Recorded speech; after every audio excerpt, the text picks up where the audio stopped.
이 게임은 닌텐도 25년 역사상 가장 야심찬 실험으로 기록됩니다. 적어도 개발팀이 반년 동안 거의 포기 직전까지 갔다는 사실이 알려지기 전까지는요. 스카이워드 소드는 위 리모컨에 끼워 쓰는 동작 인식 장치 모션 플러스를 활용해 검을 휘두르는 동작을 구현하며 시리즈의 패러다임을 바꾼 작품으로 불리죠. 하지만 처음 계획은 정반대였습니다. 개발팀은 원래 일반 버튼으로 전투를 조작하는 전통적인 방식의 젤다를 만들고 있었으니까요. 모션 플러스 구현이 너무 어려워 프로듀서 아오누마 본인이 한 차례 이 기술을 포기하자고 팀에 제안했었습니다. 그런데 옆 부서에서 다른 게임을 만들던 한 사람이 이 결정을 뒤집어 놓았죠. 위스포츠 리조트의 프로듀서 에구치 카츠야였습니다. 그는 아오누마를 찾아가 단도직입적으로 물었죠. 우리는 검술 미니게임에서 모션 플러스로 이만큼 정교한 조작을 구현했는데 칼싸움이 메인인 젤다 신작에서 왜 이걸 안 쓰냐는 것이었죠.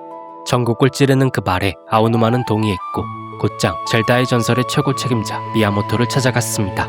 그런데 미야모토의 대답은 놀라웠죠. 자신이 에구치에게 그렇게 말하라고 시켰다는 것, 계획의 일부였습니다.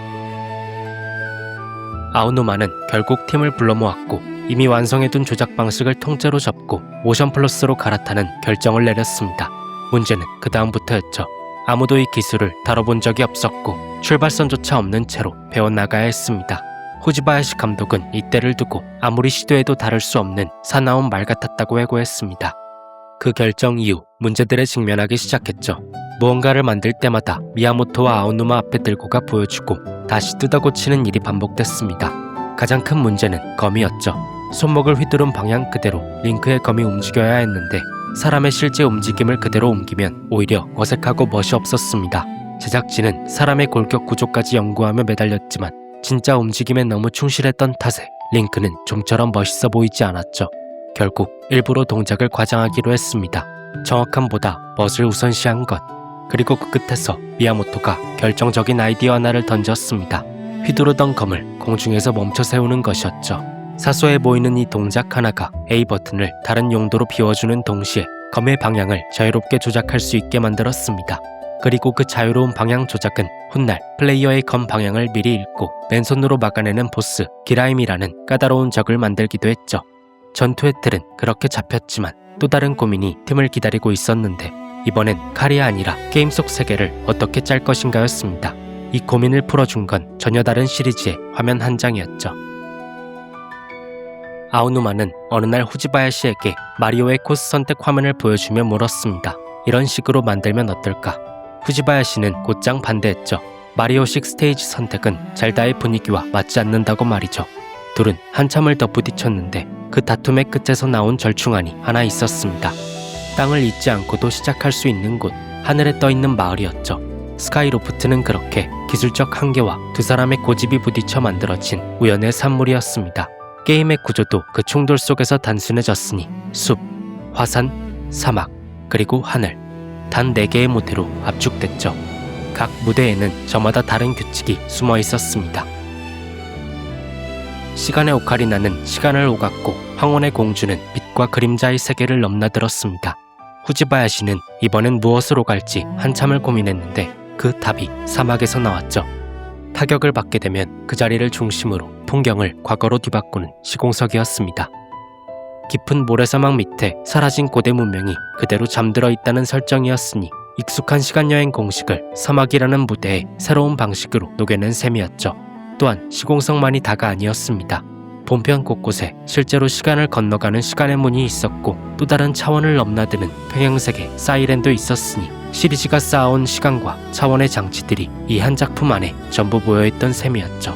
그리고 이 게임에는 닌텐도 자체 개발작 사상 가장 많은 인원이 투입되기도 했는데 사운드 스태프 10명, 시리즈 최초의 풀 오케스트라 녹음이었죠. 또한 캐릭터를 제외하고 지형을 만든 디자이너만 22명, 역시 젤다 시리즈 역대 최다였습니다.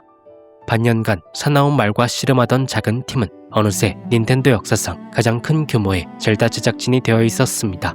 허나 규모만 커진 게 아니었죠. 디테일에서도 작은 요소들이 숨어 있었습니다. 게임 초반 젤다가 링크를 스카이로프트 아래로, 여신의 석상 아래로 밀어버리는 장면이 있습니다. 이는 단순한 우연이 아니었죠. 후지바야시가 직접 쓴 대본에 있던 의도된 개그였으니 장난스러운 젤다의 성격을 보여주는 동시에 이곳이 하늘 위라는 사실을 체감시키기 위한 설계였습니다.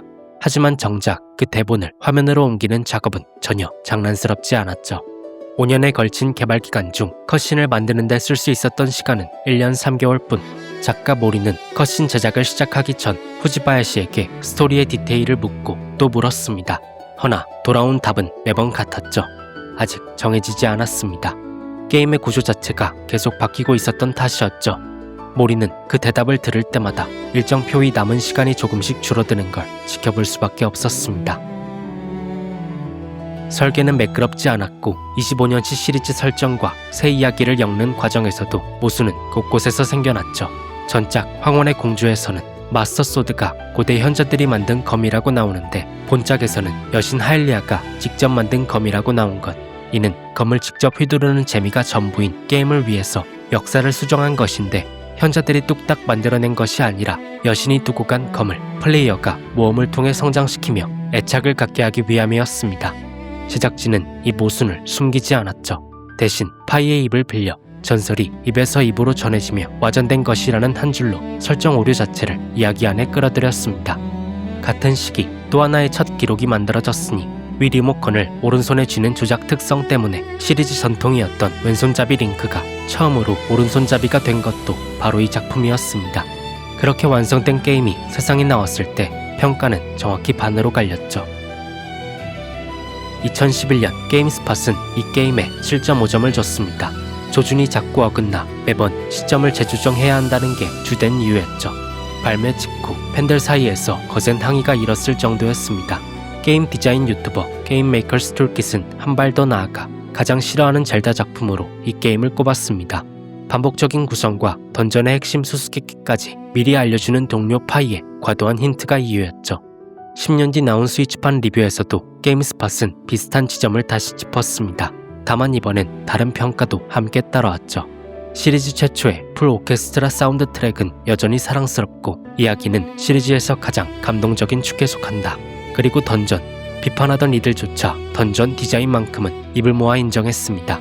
반년 동안 사나운 말과 씨름하며 억지로 짜낸 그 좁고 밀도 높은 구조가 결국 이 게임에서 가장 큰 인정을 받은 재산이 된 셈이었죠.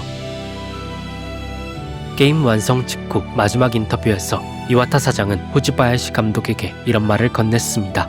당신이 지금 서 있는 자리는 과거 미야모토가 마리오 64를 만들던 그 자리와 같습니다.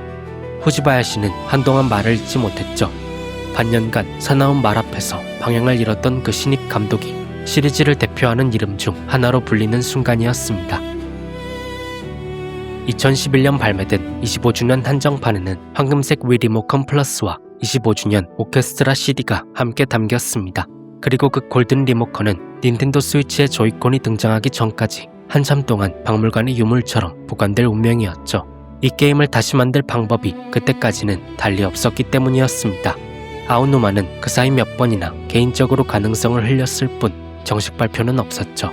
그렇게 10년이 지난 뒤에야 사나운 말이었던 그 조작은 조이콘 안에서 다시 깨어났습니다. 다룰 수 없다고 여겨졌던 기술 하나가 결국 시리즈 역사상 가장 큰 제작진을 모으고 가장 갈린 평가를 받으면서도 10년 뒤 다시 불려나오는 작품을 만들어냈죠. 사나운 말은 끝내 길들여지지 않았는지도 모릅니다. 다만 그 말에 탄 사람들이 거기서 내리지 않았을 뿐이었죠.